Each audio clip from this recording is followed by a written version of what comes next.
नाज़रीन आदाब। 28 नवंबर 2022 मुताबिक 3 जमादुल अव्वल के अवधनामा वॉइस एडिशन में आपका खैर मकदम है। मैं मुसी रजा और आप समाअत फरमाने जा रहे हैं अवधनामा में शाये अहम खबरों के खास हिस्से। वज़ीर-ए-आज़म नरेंद्र मोदी ने आज मन की बात प्रोग्राम के दौरान कहा कि G20 की सदारत हमारे लिए एक बड़े मौके के तौर पर आई है। हमें इस मौके से भरपूर इस्तिफादा करना होगा और आलमी भलाई, आलमी बहबूद पर तवज्जो मरकूज करनी होगी। उन्होंने कहा कि चाहे अमन हो या इत्तेहाद, माहौलियात के तई हसासियत या पायदार तरक्की, भारत के पास उनसे मुताल्लिक चैलेंजों का हल मौजूद है। कर्नाटक के मैसूर में ऊपर वाले 3 गुंबदों के साथ बस स्टॉप को रातों रात उस वक्त नई शक्ल दी गई जब रियासत के एक भारतीय जनता पार्टी के रुकन पार्लियामेंट ने धमकी दी कि अगर 3 गुंबदों को ना हटाया गया तो वो खुद मस्जिद नुमा ढांचे को JCB के जरिए 4 दिन में गिरा देंगे। नेशनल हाईवे 766 के Kerala border Kollegala section bus stop पर अब सिर्फ एक गुंबद है जिस पर सुर्ख रंग किया गया है। योगा गुरु बाबा रामदेव के ख्वातीन के लिबास पर नाजेबा रिमार्क्स ने एक नया तनाज़ा खड़ा कर दिया है। ये तनाज़ा अब सियासी रुख इख्तियार कर रहा है। महाराष्ट्र के थाने में मुनक़दा तकरीब में रामदेव ने कहा कि ख्वातीन साड़ी, शलवार कमीज़ या बगैर कुछ पहनकर भी अच्छी लग सकती हैं। उनके तबसरे की मजम्मत करते हुए दिल्ली ख्वातीन कमीशन की सरबराह स्वाति मालीवाल ने कहा कि रामदेव को माफ़ी मांगनी चाहिए।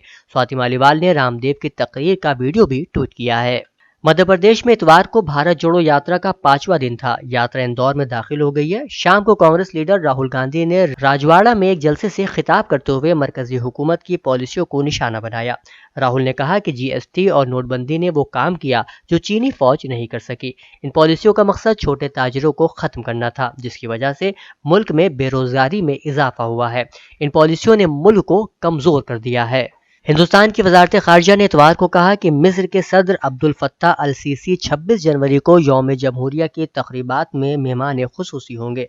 बयान में कहा गया है कि यह पहला मौका है कि अरब जमहूरिया मिस्र के सदर हमारे यौम जमहूरिया पर मेहमान खुसूसी के तौर पर। अवधनामा के जहानुमा सफ़े के मुताबिक शुमाली कोरिया के हुक्मरान किम जोंग उन ने कहा है कि वो अमरीकी साम्राज्य की जौहरी बालादस्ती का मुकाबला करने और अपने मुल्क और अवाम के वक़ार और खुद मुख्तारी के तहफ़्फ़ुज़ के लिए दुनिया की सबसे बड़ी जौहरी ताकत बनना चाहते हैं। रिपोर्ट के मुताबिक शुमाली कोरिया के रहनुमा किम जोंग उन ने मुल्क के सबसे बड़े बैनुल बर्र-ए-आज़मी बैलिस्टिक मिसाइल बनाने वाले दर्जनों फौजी अफसरान को तरक्की और सनदें देने की तकरीब से खिताब किया। इस बैलिस्टिक मिसाइल से मुताल्लिक जापान ने दावा किया है कि यह अमेरिका तक मार करने की सलाहियत रखता है। तकरीब से खिताब में किम जोंग का मजीद कहना था कि हमारा टारगेट दुनिया की सबसे बड़ी जौहरी ताकत बनना है जिसकी इस सदी में मिसाल नहीं मिलती। रूस की वजारत दिफा के तर्जुमान ने ऐलान किया है कि खार्किव में 300 गैर यूक्रेनी फौजी हलाक हुए हैं। उन्होंने कहा कि मुख्तलिफ झड़पों में 180 से ज्यादा यूक्रेनी फौजी भी हलाक और जख्मी हुए हैं। इधर कोबियानसिक के इलाके में रूसी फौज ने यूक्रेनी फौज का हमला नाकाम बना दिया, जबकि इस इलाके में 30 से ज्यादा यूक्रेनी फौजी हलाक भी हो गए। कराचनी लीमान में भी यूक्रेनी फौज पसपाई अख्तियार करने पर मजबूर हो गई है। इस इलाके में 40 से ज्यादा यूक्रेनी फौजी हलाक और जख्मी हुए हैं। कई दूसरे महाजों पर भी यूक्रेनी फौज की पसपाई की खबरें हैं। रूस की वजारत दिफा ने ऐलान किया है कि रूसी फौज दुश्मन की फौजी तनसीबात को तबाह करने की कोशिश कर रही है। अफगानिस्तान में तालिबान इंतजामिया ने साबिक सदर हामिद करजई के बैरून मुल्क जाने पर पाबंदियां अब खत्म कर दी हैं। रिपोर्ट के मुताबिक अफगानिस्तान के साबिक सदर हामिद करजई के करीबी जराये ने बताया है कि तालिबान ने इख्तिदार में आने के बाद पहली बार हामिद करजई को अफगानिस्तान से बाहर जाने की बाकायदा इजाजत दे दी है।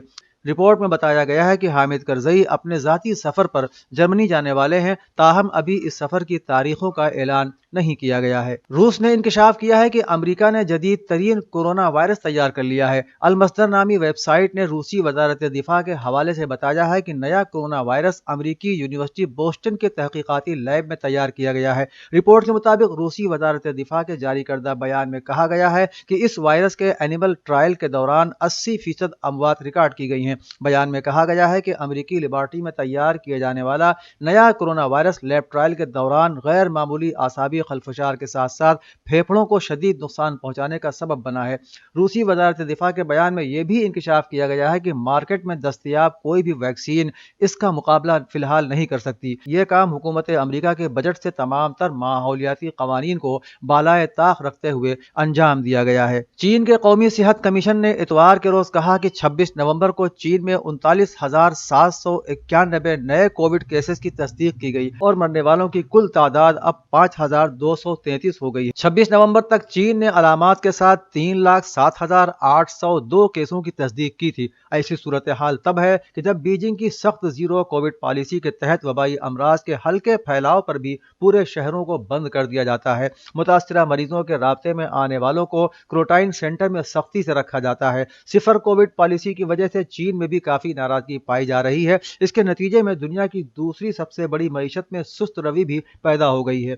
चीन में कोरोना पाबंदियों के खिलाफ लोग सड़कों पर निकल आए हैं और लॉकडाउन के खिलाफ नारे भी लगा रहे हैं। उत्तर प्रदेश के वजीर आला योगी आदित्यनाथ ने इतवार को कहा कि अयोध्या में रामलला के शानदार मंदिर की तामीर तेजी से हो रही है। योगी ने आज जहां करोड़ों के अखराजात से 46 प्रोजेक्टों का इफ्तिताह और संग बुनियाद रखने के बाद सरकारी इंटर कॉलेज में मुनक़िद बुद्ध सम्मेलन में कहा कि अयोध्या मुल्क और रियासत के नक्शे पर देखी जा रही है। उन्होंने कहा कि शानदार मंदिर तामीर हो जाने के बाद कारोबारी खुद ब खुद अयोध्या आएंगे और अयोध्या बाशिंदे खुशहाली में अपनी जिंदगी गुजारेंगे। योगी ने कहा कि आज उत्तर प्रदेश से जराइम पेशा अफराद गायब हो चुके हैं और लोग ठेला लगाकर अपनी जिंदगी गुजार रहे हैं। सड़कों की तामीर हो रही है, किसानों की तरक्की हो रही है और करोड़ों रुपए के प्रोजेक्ट पूरी रियासत में चल रहे हैं। उत्तर प्रदेश के नायब वजीर आला केशव प्रसाद मौर्य मैनपुरी लोकसभा ज़िमनी इंतखाबात की तशहीर के लिए मैनपुरी पहुंचे और अखिलेश यादव पर इंतखाबात के दौरान पैसे बांटने का इल्जाम लगाया। डिप्टी सीएम ने बीजेपी उम्मीदवार रघुराज सिंह शाक्या को भारी अक्सरियत से जिताने की अपील की। एक जलसे आम से खिताब करते हुए उन्होंने कहा कि अखिलेश यादव की कुंडली एक नुजूमी को दिखाई थी जिसमें उनकी किस्मत में 25 साल तक इख्तिदार नहीं है। उन्होंने कहा कि अखिलेश यादव ने करप्शन करके अरबों की दौलत जमा की है जिसे वो इंतखाबात में इस्तेमाल कर रहे हैं। इलेक्शन कमीशन इसका भी नोटिस ले। बीमारियों को दवाओं के बजाय खाने से कंट्रोल किया जा सकता है। ग़िज़ाइयत से भरपूर खुराक और बाकायदगी से वर्जिश इंसान को सेहतमंद रखती है। हर शख्स को 5 रंगों की खुराक इस्तेमाल करनी चाहिए जिसमें फल और सब्जियां शामिल हैं। एरा मेडिकल यूनिवर्सिटी में 2 रोज़ा 25वीं आलमी Congress on clinical nutrition workshop के दूसरे दिन कैंसर सेल बायोलॉजी डिवीजन के सरबराह डॉक्टर योगेश शुक्ला ने बताया कि किस किस्म की खुराक हमें खतरों से बचाती है। उन्होंने कहा कि अगर बीमारी को होने से पहले ही रोक दिया जाए तो फिर हमें इलाज की जरूरत नहीं पड़ेगी। ऐसे अनासिर हल्दी, काली मिर्च, अंजीर, अदरक, सब्ज चाय, टमाटर, आम, काले अंगूर, शहद और बंद गोभी में पाए जाते हैं जो हमारे जिस्म के प्रोटीन के साथ मिलकर सेहतमंद खुलियात को मजबूत बनाते हैं।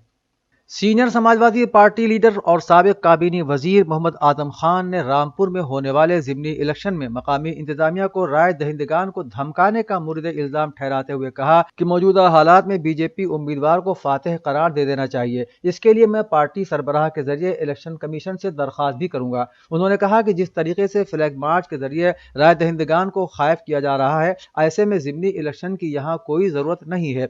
आजम खान ने इल्जाम लगाया कि वोटरों को धमकी दी जा रही है कि अगर उन्होंने एसपी को वोट दिया तो उन्हें उनके घरों से निकाल दिया जाएगा। यहां तक कि मेरी बीवी को भी घर से बाहर न आने की वार्निंग दी गई है। पूरे उत्तर प्रदेश के आयुष अस्पतालों से दवाओं की तफसीलात तलब की गई है। इस बुनियाद पर अगले सेशन के लिए दवाएं खरीदी जाएंगी। साथ ही हर अस्पताल को मौसमी बीमारियों से मुताल्लिक दवाएं वाफिर मिकदार में रखने की हिदायत दी गई हैं। जिन अस्पतालों में दवाओं की एक्सपायरी 6 माह बाद खत्म हो रही है उन्हें ज़रूरत के मुताबिक दीगर अस्पतालों में भेजने को कहा गया है। आयुष के वजीर डॉक्टर दयाशंकर मिश्रा दयालु ने आयुर्वेद, यूनानी और होम्योपैथिक डायरेक्टरों को अस्पतालों में दवाओं की मुनासिब दस्तयाबी के लिए हिकमत अमली तैयार करने की हिदायत दी है। इसके पेश नज़र डायरेक्टरों ने जिला सतह के अफसरान से दवाओं की तफसीलात तलब की है जिसमें यह भी बताया गया है कि मुताल्लिका इलाके में किन दवाओं की ज्यादा मांग है और उनकी दस्तयाबी की सूरत हाल क्या है। अवधनामा में शाये मज़ामीन को मुकम्मल तौर पर पढ़ने के लिए अवधनामा की वेबसाइट www.awadhnama.com पर विजिट करें और ई पेपर पर क्लिक करें।